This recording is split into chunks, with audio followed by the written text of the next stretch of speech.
One Connecticut man is sharing his story about his unique connection with Muhammad Ali, and it started decades ago. NBC Connecticut's Matt Austin is live in Hartford with the story. Matt, good evening. Well, hi, Dan. Tonight we traveled around the state talking to folks about the death of Muhammad Ali, and we met one man who might have known him better than most of us. Walk into the basement of Rick Kaletsky's home in Bethany. I remember him from the Olympics. He won the light heavyweight championship in 1960. And you enter a makeshift museum devoted to Muhammad Ali. The unusual bond between boxer and fan began long ago with a collect phone call. I called Cassius Clay when I was in junior high school. He accepted the charges. Since then, Kaletsky has collected hundreds of memorabilia and, more importantly, memories. From Ali's jabs and punches Fantastic, right? to classic quotes. I want to tell you, Matt, you're not as dumb as you look. Kaletsky sat in the arenas to watch 8 of Ali's fights, but he relished the personal moments between the boxer and ultimate fan. The postcard Kaletsky received from the champ, and the chances to meet Ali, including in Bloomfield in 1983. Kaletsky was even invited to Ali's 70th birthday party in Louisville. A warm, authentic, kind person. He never put himself above anyone. Kaletsky wrote a book called Ali and Me, Through the Ropes, and Ali provided a quote, "The greatest book about me in the world." Tonight, this fan and others now mourn the death of the legend. There's a vacancy. There's a big loss. A big loss indeed. Now, Kaletsky does welcome visitors to his museum, and he says hundreds of people have visited his home. We're live tonight in Hartford. Matt Austin, NBC Connecticut News. Dan, back to you. Thank you, Matt. We're getting a look at a Connecticut collection dedicated to him. Channel 3 New Haven Bureau Chief Matt McFarland is introducing us to a lifelong fan with a special museum. From personal pictures and rare posters to even a pretty good impression. I'm so mean I make medicine sick. I'm a bad man. Rick Kaletsky's Muhammad Ali collection is pretty impressive. There's so much it fills the basement of his Bethany home. He's been growing his collection for decades, but his love for Ali started back in junior high. Kaletsky actually called collect to then Cassius Clay's Louisville home. And Ali said, "You heard about me all the way up there in Connecticut?" He did some poetry. He told me about the next fight coming up, Henry Cooper. And over the next 20 years, I see him fight live 8 times. Even hanging out with Ali on a number of occasions. His first piece, a record his dad gave him, "I Am the Greatest."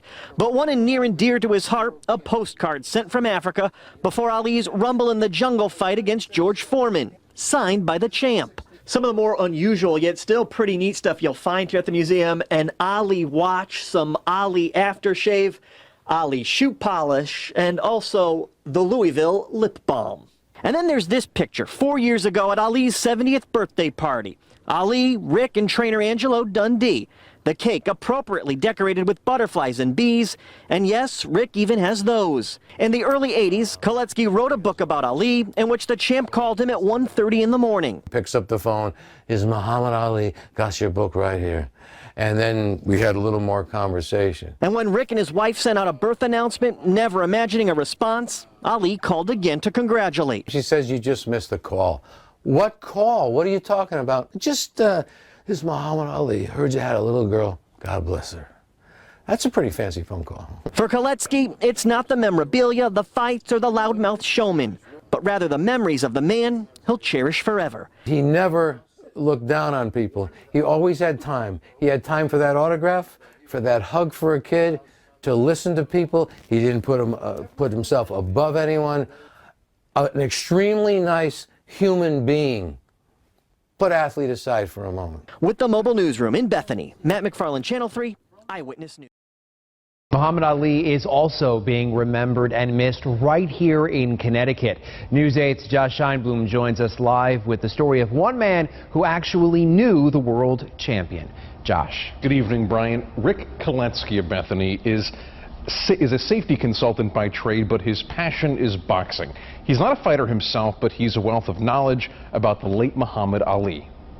This is all the Ali stuff there, including the civil rights stuff. Here on 68-year-old Rick Kaletsky of Bethany loves boxing. Everybody thought Foreman was invincible. A lot. And forget Fraser and Foreman. This is in the days of Charles Sonny Liston, the big ugly bear. Like a real lot. I think it's also fun to remember the fun days. For instance, when he fought Henry Cooper. Take Rick to a boxing museum and show him a piece of memorabilia, and more likely than not, he'll know the story behind it. But I saw him fight live 8 times, including Ali Fraser won. Now that was special. But what separates Rick from other boxing fans is everything you see here is his, each item proudly displayed in his home basement. From there, little by little, a few pictures, an autograph here and there, later on, videos, stamps, some clothes, artwork, cologne, popcorn. The list goes on and on. Yet there's one fighter in particular who clearly stands out among the rest in Rick's collection, Muhammad Ali, a man who Rick had known since middle school. And when I was in junior high, I picked up the phone, I dialed directory assistance and called Louisville, Cassius Clay, because that was his dad's name. Ali accepted the call, and he said, "You heard about me all the way up there in Connecticut?" Rick will be the first to tell you it's not like he and Ali were best friends or anything, but let's just say since the phone call, they shared some close moments. In 1992, we drank out of the same glass. Ali was at a small charity event in Boston, and I asked the gentleman with him if Ali would like a drink. The gentleman said a Coke. I was clean and healthy, and I took a sip out of it and I gave it to Ali. When they weren't sipping sodas, they exchanged letters. This one here is Rick's favorite piece of all. His business manager, Gene Kilroy, said, "Please give us your address. Hopefully we will send you a postcard or something from Zaire." Ali was going to be whooping George Foreman there. From Africa, Ali wrote, "Is Rick, this place isn't too bad because Ali will win the title here." Rick was even invited to Ali's 70th birthday party. The cake must have been something worth savoring because, you guessed it, he brought a piece of it home. That was a different deal. This was intimate at the Ali Center in Louisville. A small crowd.